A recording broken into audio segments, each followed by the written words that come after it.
अस्सलाम वालेकुम। मैं हूं असलम परवेज़ और आप देख रहे हैं लॉयड्स टीवी। नाज़रीन, हम एक पाकिस्तान टूर पे निकले हुए हैं। कश्मीर गए, इस्लामाबाद गए, पिंडी गए। आज हम पिंडी में तारिक भाई और शकील भाई के यहाँ आए हुए हैं। यहाँ हमने अभी डिनर किया। हम यहाँ आम तौर पे ये बात करना चाहते हैं कि यार आजकल शाहिद भाई ये बताइए कि लोगों की समाजी कैफियत क्या है। ये जो यूथ है, स्पेशली जो चिल्ड्रेन हैं, वो उनकी जो समाजी हालत है, यानी माँ बाप के साथ बर्ताव, भाई बहन के साथ बर्ताव, पड़ोसियों के साथ बर्ताव, उनकी अखलाक़ी रवैये, अखलाक़ी कदरें, उसका क्या हाल है।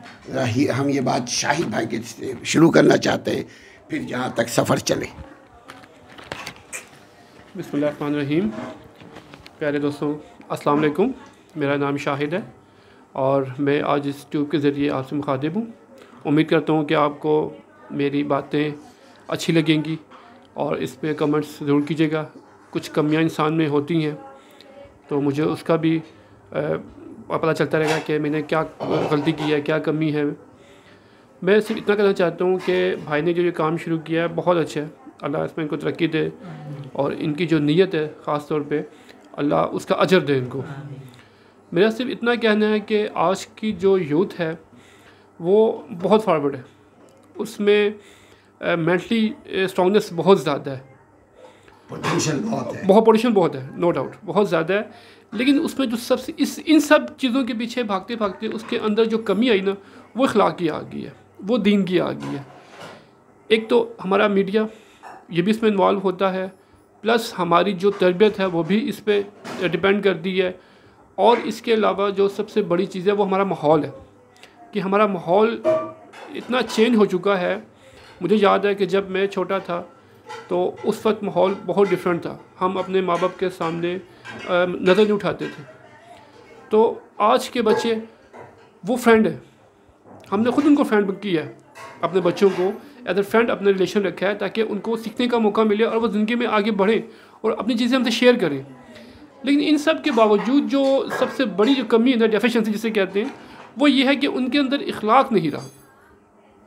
माँ बाप की कदर, बहन भाई की कदर, रिश्तों की अहमियत वो बहुत हद तक कम हो चुकी है और इस चीज़ का मुझे दिली अफसोस है।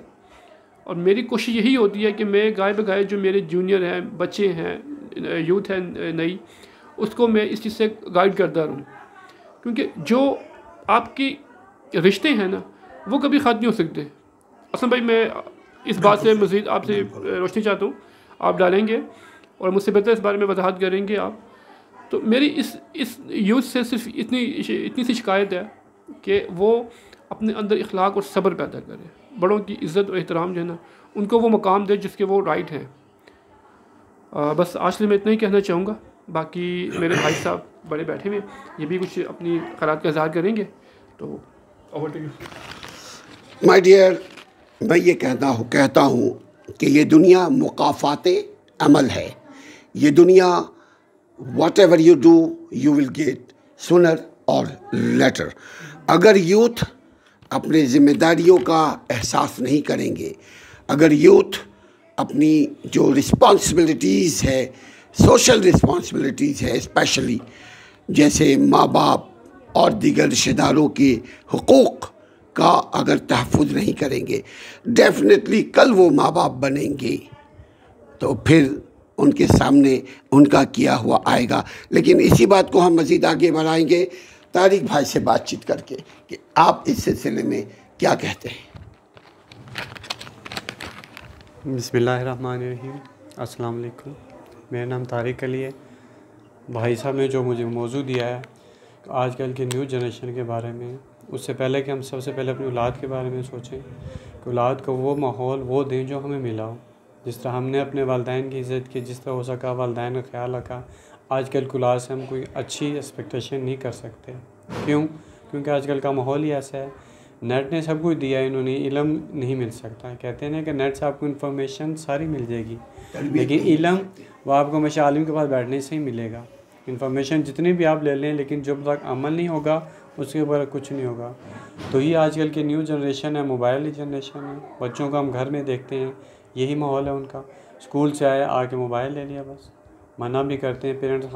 हम तो आते थे स्कूल से, खेलते थे, कूदते थे, दोस्तों में जाते थे, मस्जिद के सब। आजकल की जो नस्ल है, न्यू जनरेशन है, वो आई है स्कूल से, उन्होंने बस मोबाइल ले लिया। अब मोबाइल पर उन्हें सारा डाटा, यहाँ तक कि छोटे बच्चे, मेरा अभी 7वीं क्लास बच्चा था, जब वो उसको जो समर वेकेशन दिया गया उसमें भी उन्होंने दिया कि ये जी आपने नेट से सर्च करके लेना। अब जब वो सारा नेट ही देगा तो फिर बच्चा जहन में क्या रखेगा, क्या पढ़ेगा। बेटी है, वो यूनिवर्सिटी जा रही है, उसके भी यही सारे होते हैं जो काम वगैरह होता है, नेट से सर्च करना है, पापा नेट से ये लेना है, हमने ये करना है, वो फिर मजबूरा हमें नेट लगवाना पड़ता है। फ़ायदे भी है, ये बात मैं नहीं कह रहा कि नुकसान ज़्यादा हो जाते हैं इसमें, क्योंकि हमें पता नहीं बच्चा मोबाइल यूज़ कर रहा है, हम बाहर गए क्या पता क्या चल रहा है उसमें। तो इसलिए हर चीज़ के थोड़े फ़ायदे भी हैं और अच्छाई भी हैं, लेकिन ये कि 50-50 हर चीज़ को इस्तेमाल करके देखना चाहिए इंसान को ना, हर चीज़ सोचना चाहिए। औलाद को कभी भी अकेले सेपरेट कभी भी उसको मोबाइल ना पकड़ाएं कि नहीं जी हम कहीं बाहर नहीं, क्योंकि आजकल का माहौल है असलम भाई, कभी हम एतबार नहीं कर सकते। तो बहुत यानी कि फ़र्क है। बस ये है कि डू रिस्पेक्ट दिस भाई, आप इज़्ज़त करेंगे, औलाद को अच्छी तरबियत देंगे, कल को वो भी आपके साथ होगी। बस बाकी आपको भाई बता देंगे। तारिक भाई ने ज़बरदस्त एक बात की कि a man is known by the company he keeps, यानी इल्म तो आपको कहीं से भी, किताबों से, सोशल मीडिया से, इधर से उधर से इल्म मिल जाता है, बट आपके लिए ज़रूरी है तरबियत, अमल सालेह। क्योंकि इल्म जो है वो एक क्या है, इल्म जो है जानकारी को कहते हैं, इंफॉर्मेशन को कहते हैं। इसके साथ साथ ज़रूरी है how to implement on this knowledge.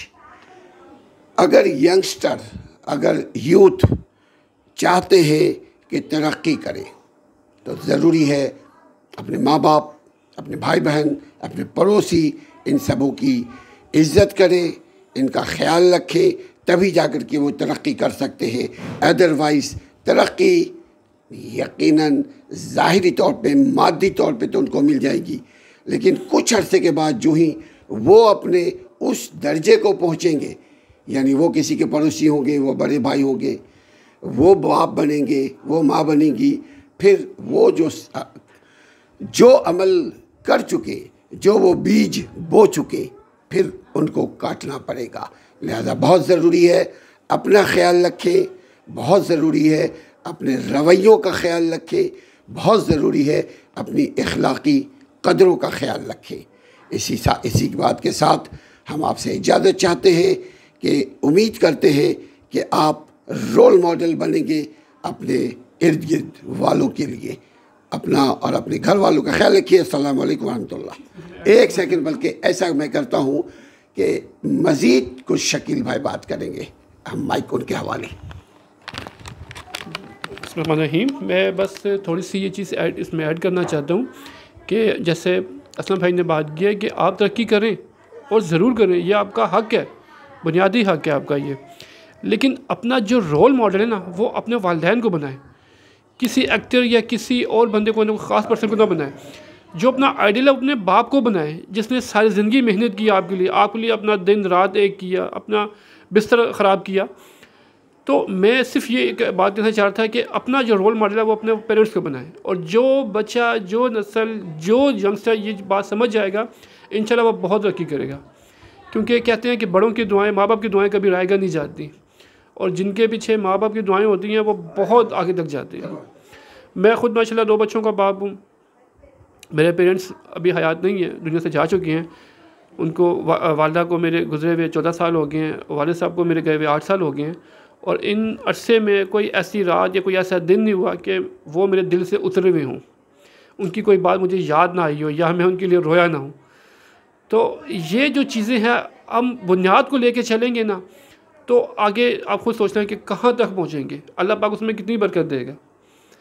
तो तरक्की आपका हक़ है, आप सब काम करें, हर चीज़ करें, दुनिया का अच्छे से अच्छा इल्म हासिल करें, जहाँ जा सकते हैं जाएँ आप, लेकिन अपने पेरेंट्स को रोल मॉडल बनाएंगे तो आप इंशाल्लाह बहुत तरक्की करेंगे। Thank you so much.